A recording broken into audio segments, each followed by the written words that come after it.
पूर्व जन्म के वरदान से हुआ श्री कृष्ण का जन्म। पूर्व जन्म का रहस्य।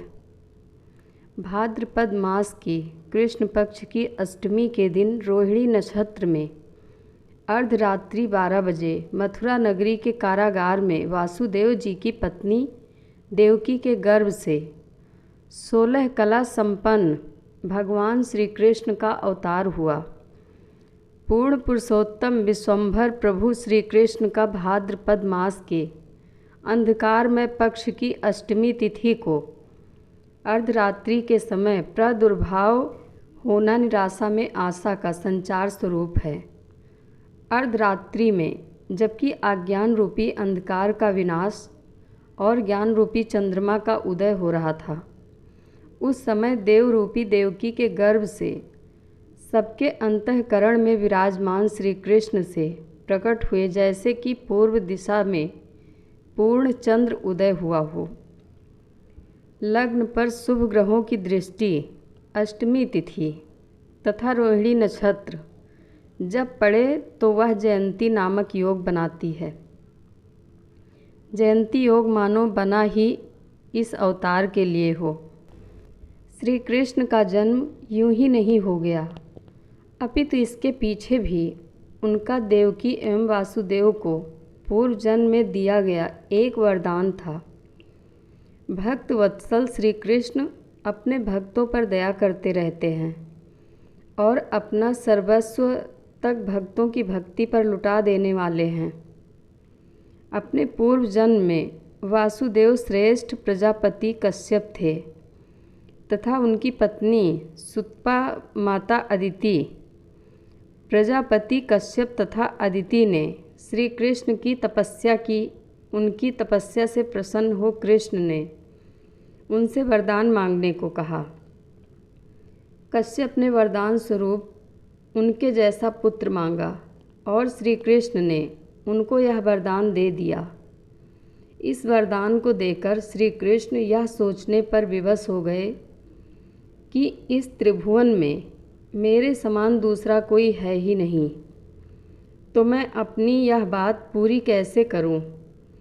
इसलिए श्री कृष्ण ने अपने दिए गए वरदान की रक्षा के लिए प्रजापति के अगले जन्म में उनके घर में पुत्र के रूप में जन्म लिया।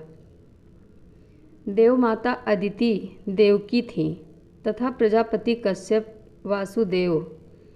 चंद्रवंश में श्री कृष्ण के जन्म की एक अन्य कथा भी प्रसिद्ध है। त्रेता युग में भगवान श्री राम के सूर्य वंश में जन्म लेने के कारण सूर्यदेव अस्त ही नहीं होते थे। इससे चंद्रमा बहुत दुखी हुए और उन्होंने श्री राम से अपनी व्यथा कही। श्री राम ने उन्हें यह आश्वासन दिया कि इस जन्म में तो मेरे नाम के साथ तुम्हारा नाम जुड़ेगा, जिसके फलस्वरूप भगवान राम श्री रामचंद्र कहलाए, और अगले जन्म में मैं तुम्हारे ही वंश में जन्म लूँगा। और अवतार स्वरूप भगवान श्री कृष्ण का जन्म हुआ। श्री कृष्ण के मुकुट के मोर पंख के साथ ही उसमें चंद्रमा भी शोभायमान है।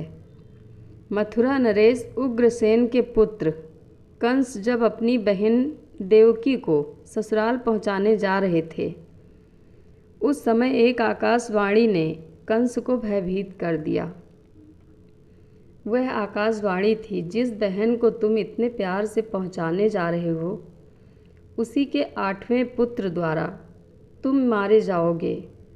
इसको सुनकर कंस ने अपनी बहन को मारना चाहा, परंतु देवकी के पति वासुदेव ने कंस से देवकी की सभी संतानों को उसे देने के वचन स्वरूप देवकी की जान बचा ली। संतान होती और सत्यभीरु वासुदेव उसे कंस को सौंप देते। कंस शिशु को शिला पर पटक कर मार देता। 6 शिशु मारे गए।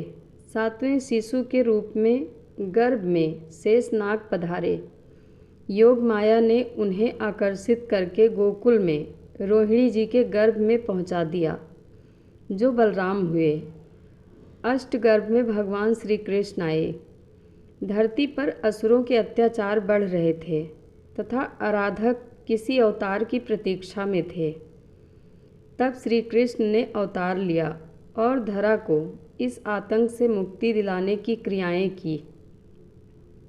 कृष्ण की लीलाएं कभी बाल लीलाएं रिझाती तो कभी गोपियों को खिंचाती, कभी माखन चोरी होती और उस चोरी पर झूठ का आवरण मैया मोरी मैं नहीं माखन खायो कहकर चढ़ाया जाता।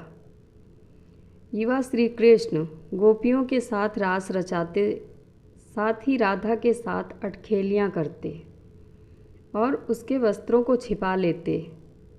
राधा की भक्ति से प्रसन्न हो स्वयं को उसका मानकर उसे खुद से पहले पूजे जाने का वरदान देना।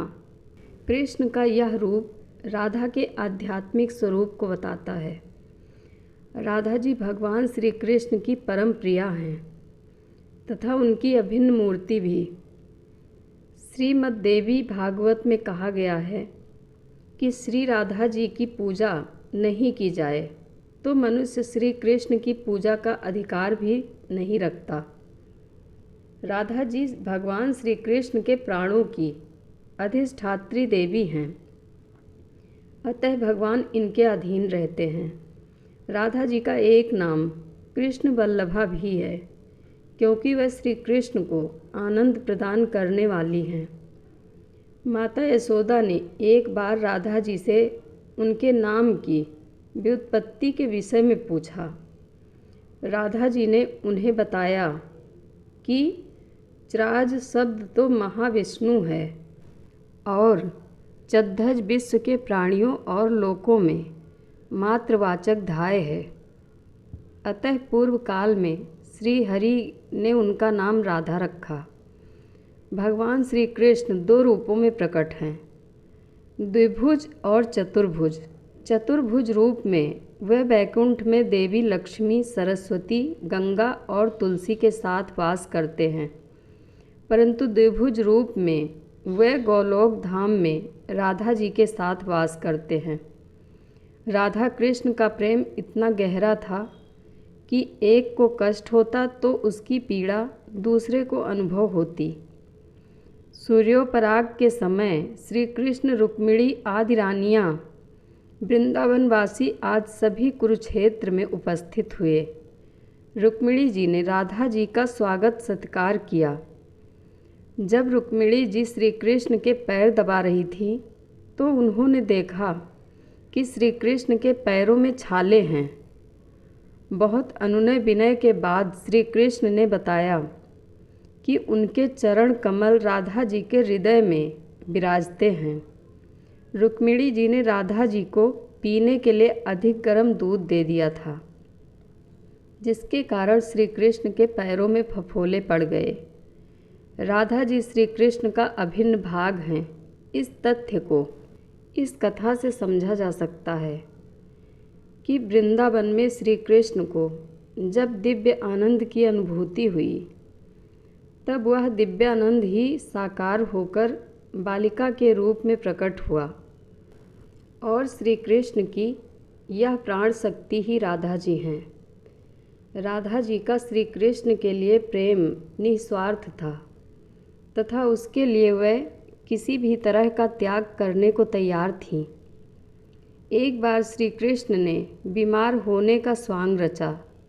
सभी वैद्य एवं हकीम उनके उपचार में लगे रहे, परंतु श्री कृष्ण की बीमारी ठीक नहीं हुई। वैद्यों के द्वारा पूछे जाने पर श्री कृष्ण ने उत्तर दिया कि मेरे परम प्रिय की चरण धूलि ही मेरी बीमारी को ठीक कर सकती है। रुक्मिणी और रानियों ने अपने प्रिय को चरण धूलि देकर पाप का भागी बनने से इनकार कर दिया। अंततः राधा जी को यह बात कही गई तो उन्होंने यह कहकर अपनी चरण धूलि दी कि वह भले ही मुझे 100 नरकों का पाप भोगना पड़े तो भी मैं अपने प्रिय के स्वास्थ्य लाभ के लिए चरण धूलि अवश्य दूंगी। कृष्ण जी का राधा से इतना प्रेम था कि कमल के फूल में राधा जी की छवि की कल्पना मात्र से वो मूर्छित हो गए। तभी तो विद्वान जनों ने कहा, राधा तू बड़भागिनी, कौन पुण्य तुम कीन, तीन लोग तारन तरन सो तोरे अधीन। दार्शनिक श्री कृष्ण अर्जुन को महाभारत के समय उपदेश देते हैं, बंधु बांधवों का मोह छोड़ने की आज्ञा देते हैं तथा कर्म को सर्वस्व मानकर परिणाम को छोड़ने की नीति देते हैं और युद्ध में अपनी कूटनीतियों से सत्य को विजय दिलाते हैं। जय श्री कृष्णा। कथा अच्छी लगे तो कमेंट बॉक्स में अपनी राय ज़रूर दें। धन्यवाद।